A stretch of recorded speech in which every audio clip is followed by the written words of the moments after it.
I never thought I'd hear those words. Just the family's ATM, spoken so casually, so publicly. Yet, there I was, standing by the kitchen island at last year's Thanksgiving dinner, the air thick with the scent of roasted turkey and cinnamon. Edward, my father, the man who abandoned us when I was 6, had somehow found his way back into our lives and into this room packed with relatives and neighbors. His voice was loud, a cruel kind of humor slicing through the chatter. "Oh, June," he said with a smirk, "always the family's ATM." A joke, he claimed, but the laughter it drew was hollow, awkward. I felt my cheeks flush, heat rushing past my ears, tightening my throat. Lisa glanced away, her fingers tapping nervously on the table. Mom's eyes flickered sharply toward Edward, her smile stiffening like a mask that didn't quite fit. I wanted to say something, to push back, but my voice caught in my chest. Instead, I poured wine into glasses with trembling hands, pretending not to hear the sting beneath his words. It was small, but it was the first time I didn't let it slide without at least feeling the sharp bite inside me. I remember the way the room seemed to close in, the hum of conversations fading beneath the tension Edward had brought. The clink of glassware sounded louder, harsher. I forced myself to stay calm, nodding politely when someone asked if I was okay. "Just tired," I lied, swallowing the lump that rose in my throat. When Edward offered me dessert with another sly grin, I declined quietly and slipped out of the room. My footsteps were heavy, echoing down the hallway, but inside I was lighter than air. For the first time, I'd resisted. I just wasn't ready to let the wounds open up completely, but something inside me shifted that night. I kept replaying the moment as I lay awake later, the bitterness mingling with something like doubt. Was this how it would always be? An invisible provider, the reliable one who got mocked behind her back? But even then, despite the humiliation, I told myself that maybe Edward's bitterness was just a symptom of his own pain, his own regrets. Maybe, just maybe, family could still mean something more than history marked by absence and resentment. I clung to that fragile hope, even if it felt like standing on the edge of a cliff with a storm brewing beneath me.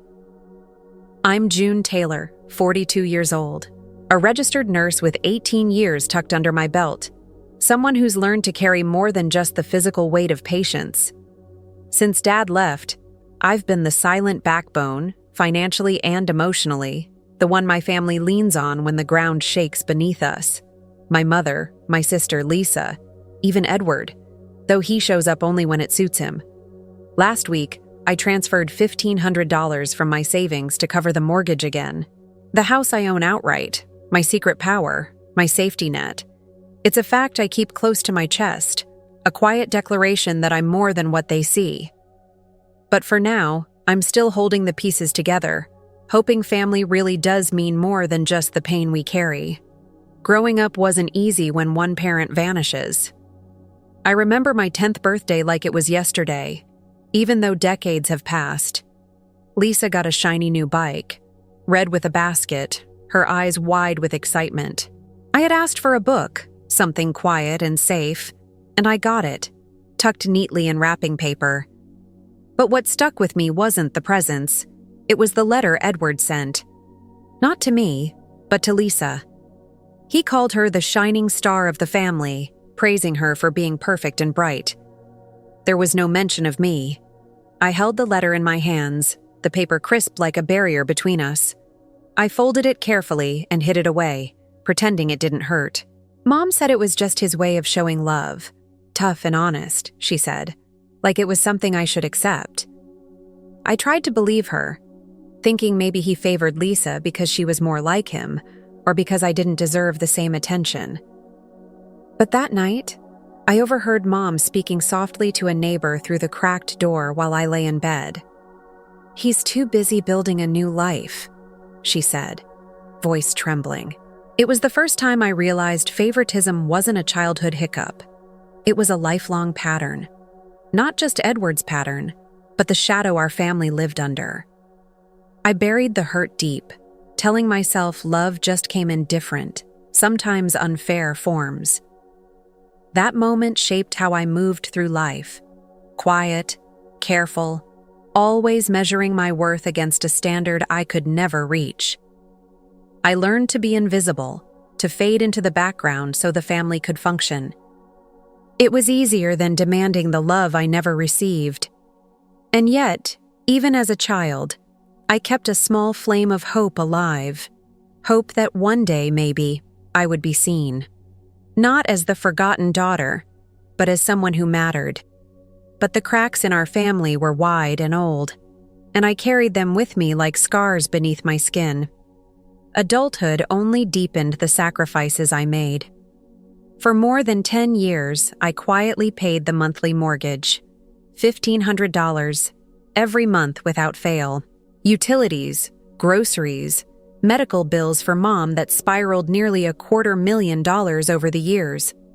I canceled vacations, worked extra shifts at the hospital, missed out on promotions that required more time away from the family because I was the one they depended on. Daniel, my husband, sometimes looked at me with that quiet frustration in his eyes. "June, why do you carry this all alone?" he'd ask gently, seeing the exhaustion under my calm exterior. I didn't want pity. I wanted recognition. Lisa often brushed off my efforts with a shrug, saying, "It's what family does." And Edward? He vanished so completely, his absence felt like a constant echo in the house, a wound no one reopened. Still, I held on to hope that someday my family would see me, not just as a source of money or stability, but as a person deserving respect and love. The house, my secret leverage, was legally mine. Daniel was the only one who knew, quietly urging me to protect what was rightfully ours. But I wasn't ready to wield that power yet. I only wanted to make my family whole, to hold things together with my own two hands. Every day felt like walking a tightrope, balancing my own needs against the relentless demands of those I loved. I was tired but determined, not just to survive, but to be enough. To be more than the invisible nurse, the unpaid provider, the daughter who was overlooked. Sometimes, late at night when the house was silent except for the soft hum of the heater, I'd let the weight of it all settle on me. I'd imagine what it would be like if I stopped sacrificing, if I finally used the power I'd earned. But those were dangerous thoughts to entertain.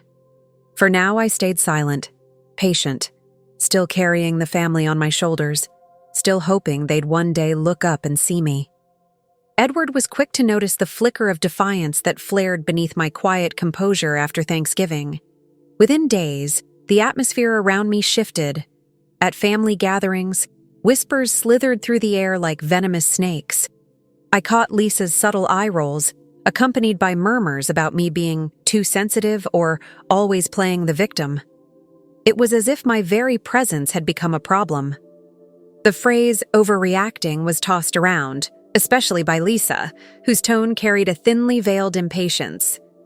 I tried to hold on to my dignity, but the sting of their judgments was sharp, cutting deeper than any argument could. Behind closed doors, Edward's charm became a weapon. I heard that he'd been speaking privately with relatives, painting me as ungrateful and difficult, someone twisting truth to pull the family apart. Mom, who once seemed my refuge, now told me during a brittle phone call, "You're imagining things, June. Maybe it's time you stopped stirring trouble." Her voice was soft, but the words echoed like a verdict. It was heartbreaking, the way she dismissed my pain.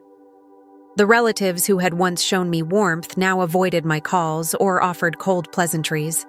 I felt the walls tightening around me, the support I thought was there crumbling into dust. The flying monkeys, those relatives who had taken Edward's side without question, pressed me to drop the issue. I could hear their polite but pointed questions. Why can't you just forgive and move on? Their pressure was relentless, a swarm of small betrayals that wore me down over countless conversations. At times, I couldn't help but wonder if they were right. Was I just being paranoid? Was I the problem, the one making mountains out of molehills? The doubt clawed at me, gnawing away at my confidence. It was a lonely place to be, isolated in a family that no longer seemed to hear my voice. Amid this growing storm, Daniel's steady presence was my only anchor. One night, after a particularly draining day, he held my hands and said softly, "Your feelings are valid, June. Don't let them make you doubt yourself." His words were a lifeline, reminding me that my pain was real, my boundaries justified. But even with Daniel's support, the isolation was oppressive. I felt trapped, like a ghost haunting the family I once belonged to, invisible and unheard. The quiet resistance I'd mustered after Thanksgiving now seemed fragile, teetering on the edge of collapse. The man I once hoped would redeem the past was slowly turning our world into a battlefield where I was alone to fight.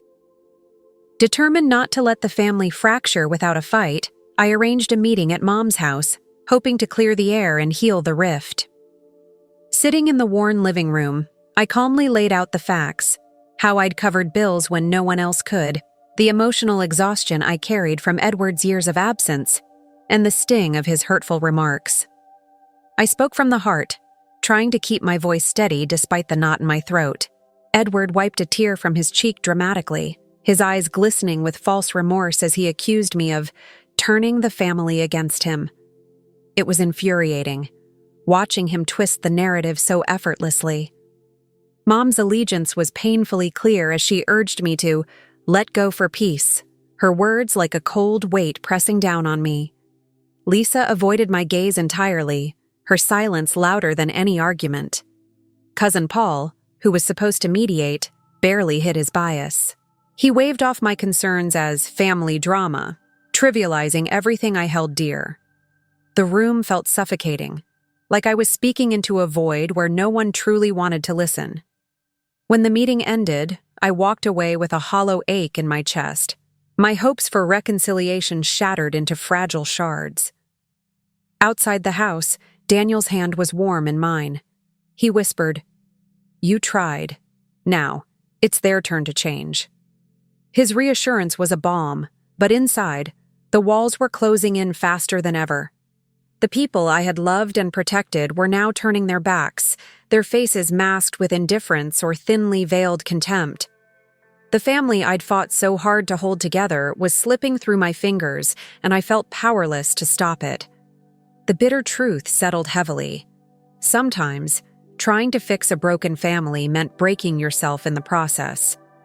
The humiliation intensified a month later at a hospital fundraiser, a place I volunteered because I believed in giving back. Edward showed up uninvited, weaving himself into conversations like a shadow. Before an audience that included colleagues and neighbors, he aired our family's private struggles like juicy gossip. His voice dripped with mockery as he proclaimed, "June's been the family's bank for years, but don't expect gratitude." That sneer was a blade aimed straight at me, undermining not just my role in the family, but my professional reputation. It suggested I was only successful because of family money, not because I was a skilled nurse with years of hard work behind me. I felt the weight of the crowd's judgment pressing down on me, their murmurs buzzing in my ears like angry bees. Lisa averted her eyes, refusing to meet mine afterward, while Daniel's shock was unmistakable.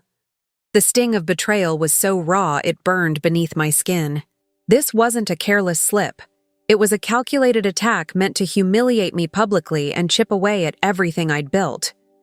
I wanted to speak up, to shatter his lies with my truth, but the words stuck in my throat.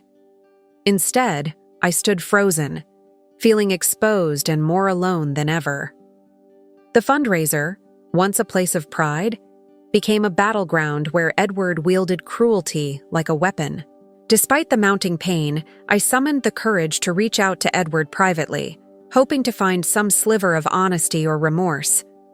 I told him plainly, "I need transparency if we're to move forward." My voice was steady but vulnerable, offering forgiveness as a bridge rather than a shield. But Edward's response was icy, dismissive. He coldly warned me that if I didn't back down, he would destroy my reputation. The threat was a dagger to my heart, cutting through any lingering hope I had clung to. I saw in his eyes not regret, but cold, calculated manipulation, a man who had no intention of changing. That night, as I shared everything with Daniel, I felt a bitter clarity settle over me. "I did everything I could," I told him quietly, the exhaustion in my voice undeniable. "Now, I have to protect what's mine." The hope for reconciliation was gone, replaced by a steely resolve to guard myself and my family. Vulnerable but resolute, I closed that chapter of hope, bracing myself for whatever would come next. The man who was supposed to be my father had made his choice. And now, so had I. The coldness settled in slowly at first, like the creeping shadow of dusk swallowing the last light of day. After that brutal hospital fundraiser, the atmosphere around the family shifted in a way I hadn't fully anticipated. Edward's venomous whispers spread like wildfire, turning what little sympathy I had into suspicion. My phone calls went unanswered, texts were ignored, invitations to family dinners disappeared as if I were a ghost haunting the edges of their lives. Lisa's gaze, once merely dismissive, became downright hostile. Even Mom, the one person I thought might stand by me, started questioning my intentions with a quiet but unmistakable doubt.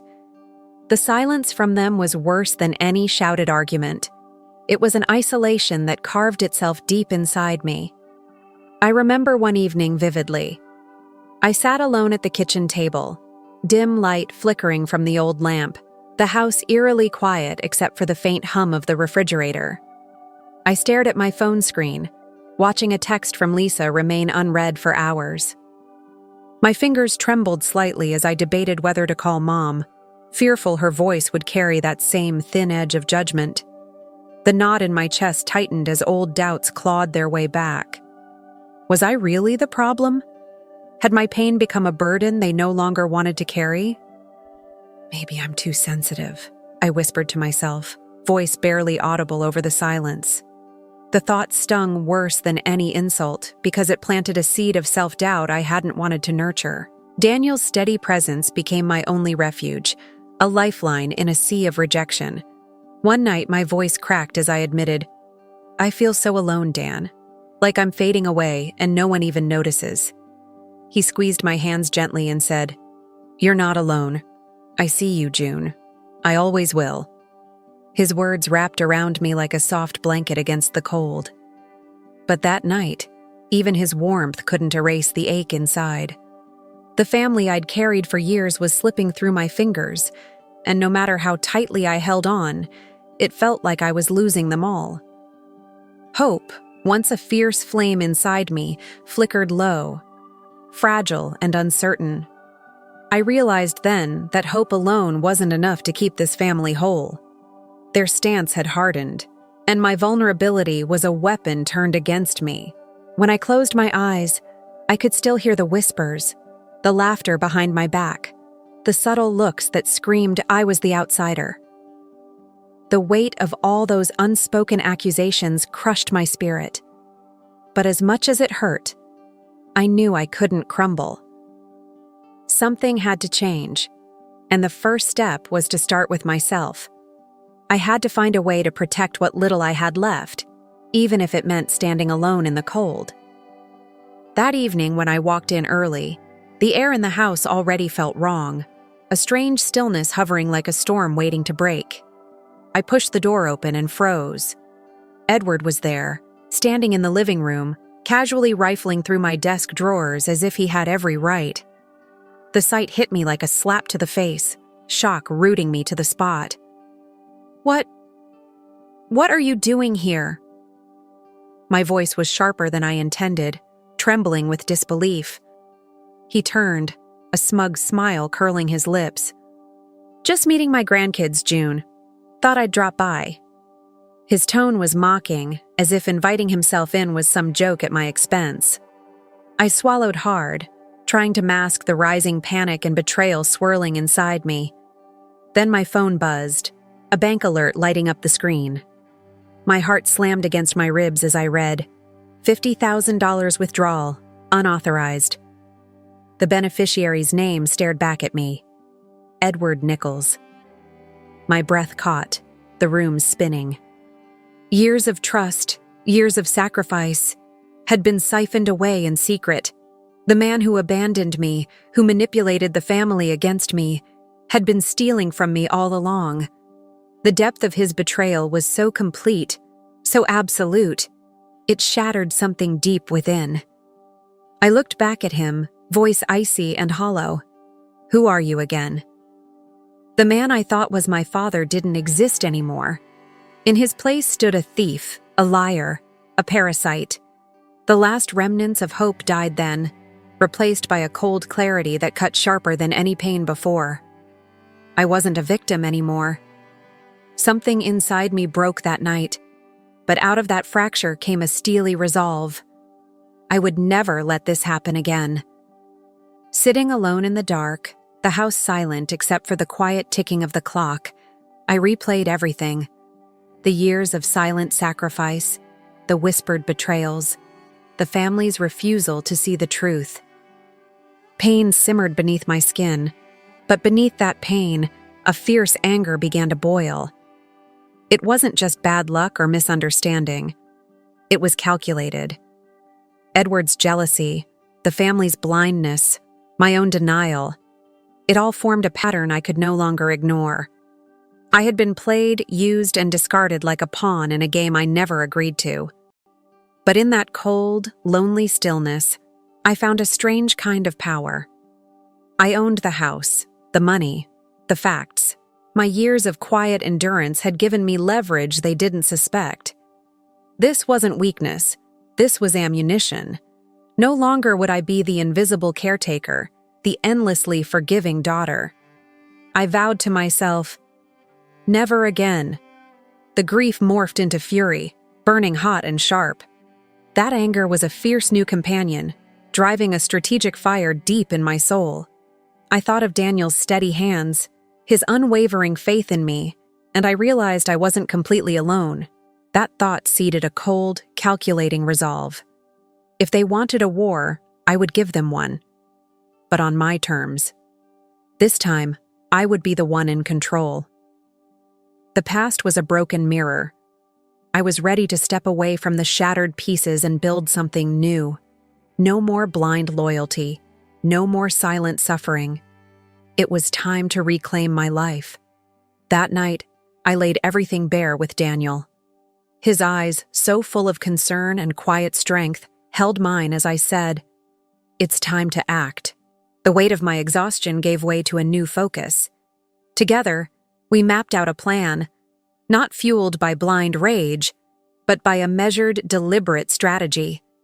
No impulsive revenge, only calculated moves to unravel the web Edward had spun around us. Daniel nodded, cautious but supportive.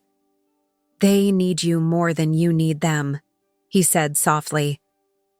His words echoed what I'd felt in my bones for months. I identified Edward as the primary target. His lies, his theft, his poison would no longer be tolerated. The first step was clear: legal consultation to secure my assets, to lock down the house, the money, and sever the financial ties that had allowed his betrayal to thrive unchecked. I felt a strange calm settle over me as we planned the steps ahead. It was the first time in a long while that I didn't feel crushed by the weight of the family's expectations or their silent judgments. Instead, I felt something new. Control. Purpose. The hard-earned knowledge that sometimes protecting yourself means cutting loose what's been strangling you all along. Daniel's hand found mine, steady and warm, as we faced the uncertain road ahead. For the first time in years, I was ready, not just to survive, but to fight. I sat at the kitchen table with a growing stack of papers, my laptop open, fingers stiff from scrolling through bank statements and transaction histories. The house was silent except for the occasional creak of old wood settling, but inside me, a storm was raging. I made a list. Every single way my family depended on me. Mortgage payments that kept a roof over our heads, utilities that powered our lives, emotional labor that smoothed the jagged edges of their days, chauffeuring Lisa to school and therapy, covering Mom's mounting medical bills when insurance fell short. It was exhausting to see it all laid out, but necessary. This wasn't just financial. It was the invisible weight I'd carried for years, the foundation no one acknowledged.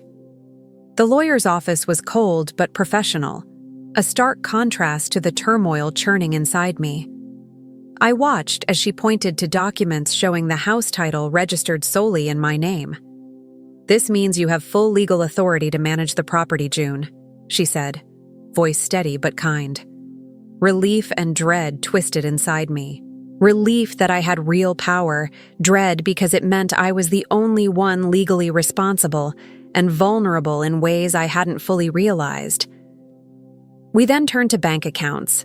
I blanched when she flagged a series of small but frequent withdrawals labeled as miscellaneous expenses. Over the years, they added up, more than $80,000 siphoned off without my permission. Edward's signature was forged on some documents. He wasn't just careless, he was systematic. I spent hours compiling everything. Screenshots of text messages where Edward manipulated my siblings, voicemails where he twisted conversations to paint me as selfish, and email threads showing how he undercut my efforts to rally family support. Each piece of evidence etched a clearer portrait of his betrayal. The realization that hit me hardest was this: the family leaned on me, not just for money, but for stability, for holding their fractured lives together. They needed me more than I needed them. For so long, guilt shackled me, like an invisible chain binding me to their demands and their dysfunction. But now, I saw those chains for what they were: illusions of obligation. What I felt wasn't guilt anymore. It was strategy. That night, I lay awake in the darkness, the weight of knowledge pressing down on my chest. The shadows in the room felt like silent witnesses as I whispered to myself, "I'm not invisible. I'm not powerless." The air was thick with the scent of old wood and faint traces of lavender from a candle Daniel had lit earlier. I could almost hear the ticking of the clock, marking time that was now no longer mine to waste. I wasn't just the caretaker anymore. I was becoming the architect of a new reality. The pain was real, but so was the power I now held. The very things that had exhausted me, my reliability, my sacrifices, were the foundation of my strength. And from that foundation, I would build a fortress no one could breach. Behind closed doors, I began changing passwords, a slow and deliberate shuffling of the digital locks on my life. Email accounts, bank apps, insurance portals, each one secured with new codes only Daniel and I knew. Daniel, ever steady, sat beside me as we transferred funds into new, secure accounts, the clicks and taps of the keyboard punctuating the silence. I updated automatic bill payments, carefully severing unauthorized access without a trace. It was methodical work, almost ritualistic, as if with every change I was reclaiming a piece of myself. Outside, the world moved on, unaware of the quiet war I was waging from the shadows. Family gatherings became a stage where I performed normalcy. I laughed when appropriate, asked after Lisa's school projects, and listened to Mom's stories without revealing the turmoil beneath my calm exterior. It was exhausting to wear this mask, but necessary. No one could suspect that beneath my composed smiles, I was counting down the moments before everything shifted. The calm before the storm settled over me like a dense fog, heavy and suffocating, yet strangely empowering. I could feel it in my bones, the tension of a time bomb ticking quietly, waiting for the precise moment to explode. I was no longer the silent victim. I was the eye of the coming storm. One afternoon, while reviewing old financial records with our lawyer, a new, colder layer of betrayal revealed itself. Hidden in the fine print of trust documents was evidence of far more extensive theft. Edward had been siphoning off not only my personal accounts, but also diverting $120,000 from a family trust established by my late grandfather, funds that were legally mine, meant to secure my future and honor our family legacy. The weight of this discovery crushed me anew. The documents showed forged signatures, unauthorized transfers stretching back over a decade. This wasn't just financial misconduct. It was a slow, deliberate erasure of my inheritance, my identity, my claim to the family's history. As I sat there, stunned, my phone buzzed with a message from Sarah, a cousin I barely knew but who had been quietly observing Edward's pattern. She wrote, "He did the same to my family. Took what wasn't his, left us scrambling. You're not alone in this." Her words struck me like lightning, igniting a fierce urgency. Edward wasn't just a selfish, manipulative father. He was a con artist wearing the mask of repentance, a parasite thriving on the trust of vulnerable family members. This revelation crystallized everything. The cold withdrawal of support I'd planned had to be swift and absolute. There was no room for mercy or half measures anymore. The betrayal stung deeper than I'd imagined possible. I could almost taste the bitterness, sharp and metallic, as it settled in my mouth. But beneath that bitterness was a cold clarity. The scales had tipped irrevocably. This wasn't just about protecting myself. It was about reclaiming what was stolen and exposing the man who had hidden behind lies for far too long. Daniel's hand found mine across the conference table, his grip steady and sure. "This changes everything," he said softly. And it did. Now, there was no turning back. The execution began with decisive action. I stopped the mortgage payments immediately, transferring the account solely into my name. The house was a fortress, but it was also a weapon. Utilities were switched over, and I notified each provider of unauthorized attempts by Edward to access accounts. Automatic transfers, the lifeblood of his quiet control, ceased without warning. I watched as the familiar rhythms of our family's financial life unraveled like a carefully spun web. At the same time, formal notices were sent to Edward, stern and unequivocal.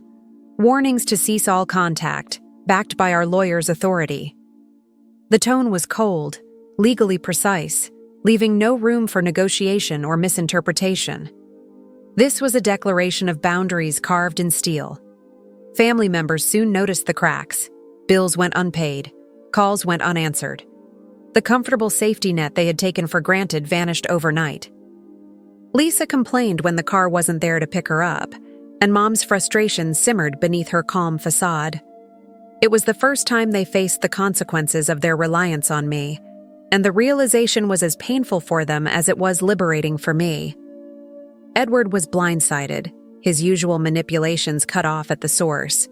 His access to funds, to influence, to control was severed, and I could almost see the shock in his eyes when he realized the game had changed.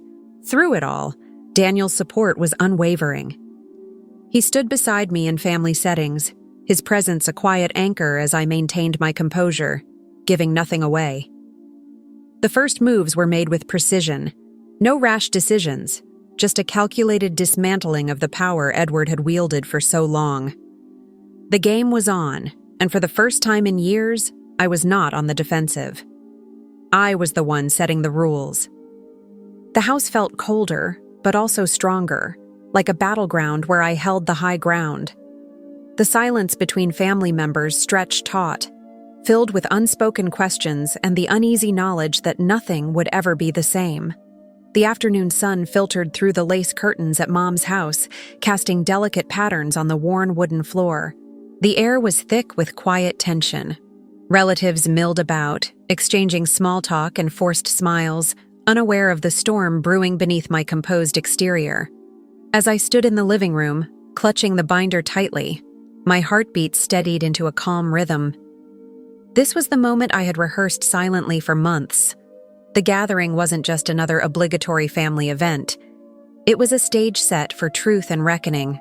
I took a deep breath, feeling the weight of every stolen dollar, every lie, every betrayal anchoring my resolve. Edward stood across from me, the usual smug confidence replaced by an uneasy shuffle. Faces turned toward us as I spoke, voice clear, controlled, but laced with the quiet force of someone who had finally reclaimed her power. Edward, your years of theft and deceit end today. I opened the binder, flipping it to the first page. Bank statements revealing unauthorized withdrawals, legal filings, and those damning forged documents.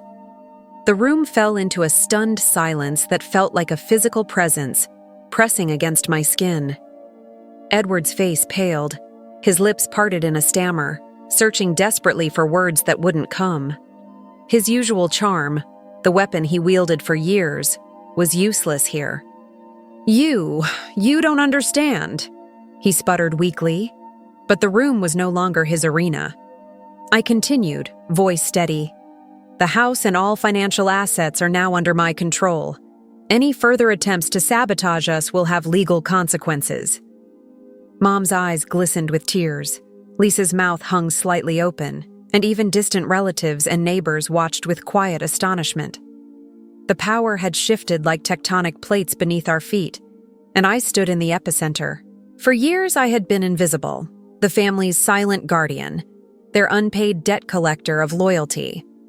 But now I was no longer that woman. I laid out the facts with patient precision, each piece of evidence a nail sealing Edward's deceit into the public record. There was no need for raised voices or dramatic outbursts. Cold, undeniable truth was the most potent weapon in that room. The air felt charged, electric with the release of long-suppressed anger and vindication. I saw nods from some relatives, subtle but affirming. This was my champagne moment, the moment I reclaimed not just control of the family's assets, but my dignity. The shame etched into Edward's face was complete, and in that silence, I tasted the bittersweet flavor of justice. Edward's retreat was palpable, his silence louder than any defense he could muster. I set clear boundaries, voice firm. No more lies, no more access, no more poison. The family's eyes, long clouded by his manipulations, finally cleared, some with relief, others with shock, but none untouched by the revelation. I felt the weight of years lift, replaced by a cold clarity that burned beneath my skin. I had stepped out of the shadows, shedding the invisible coat I'd worn for far too long. In that moment, surrounded by witnesses who had never truly seen me, I stood tall, unbroken, and unyielding. The war was far from over, but the first decisive victory was mine. The fallout was swift and relentless. Almost immediately after the gathering, Edward's carefully constructed world began to unravel like a thread pulled from an old tapestry. His credit tanked under the weight of unpaid debts he could no longer cover without access to family funds. Calls and texts bombarded my phone, pleas dripping with false remorse, veiled threats cloaked in desperation, and frantic attempts to claw back the control he had lost. Each message felt like a weight dropped into my chest, but I refused to entertain any of it. Daniel was steady beside me, his quiet presence a shield against the emotional barrage. Lisa, too, reached out hesitantly, a tentative olive branch I received with cautious hope. Her messages were filled with questions, a mixture of confusion and the dawning realization that Edward's version of our family's story might not hold water. I replied carefully, setting boundaries firm enough to protect my progress, but open enough to allow healing. Edward's attempts at love bombing, the sudden promises of change and false humility, fell on deaf ears. Daniel and I stood united, unyielding. The house's mortgage was locked solidly in our name, and Edward's legal presence was now limited. The family dynamic shifted perceptibly. Relatives who once turned blind eyes began to question, to whisper in corners, to see the cracks in Edward's polished facade. Financial isolation was just the beginning. Edward's social capital, built on years of manipulation and false repentance, evaporated rapidly. The man who once moved through the family like a shadow now found himself sidelined. His influence diminished to desperate calls and futile emails. I felt a complex mix of satisfaction and sorrow. satisfaction in seeing justice unfold, sorrow for the family fracturing under the weight of truth. But I resisted the urge to gloat. This was about justice, not cruelty. Every step forward was measured, deliberate, a slow dismantling of the toxic web Edward had spun. The house stood firm, a symbol of new order amid the chaos, and I embraced the hard clarity that justice demanded patience and strength, not malice. Edward's desperation soon escalated, his final attempts at manipulation growing more blatant and public.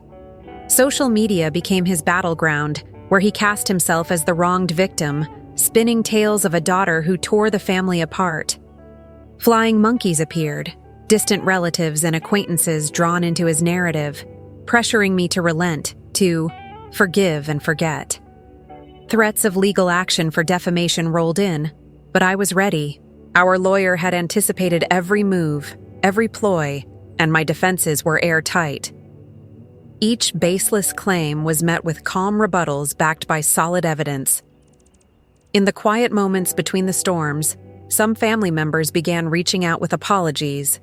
Lisa's messages changed from tentative inquiries to heartfelt admissions of doubt and regret. I accepted a few apologies, but I kept my guard firmly in place. Old wounds were not to be reopened lightly. Trust was a fragile thread, and I wasn't about to let it fray again. Edward's confidence eroded visibly as his support system crumbled. His isolation was complete, a man stripped of allies, reduced to a figure of pity rather than power. I watched his final manipulations crumble like sandcastles against the tide of my resolve. The cold, calculated moves Daniel and I had made were unassailable. Edward had no victories left, not even the hollow kind. His retreat was slow, painful, and absolute. The family once under his influence now stood, some shaken, some healing, but all aware that the era of his control had ended. I held my ground, a pillar of strength forged by betrayal and endurance, unyielding in the face of fading lies. The battlefield was cleared, and I was the last one standing. 6 months later, the house feels different. Lighter, warmer, a sanctuary rather than a battleground.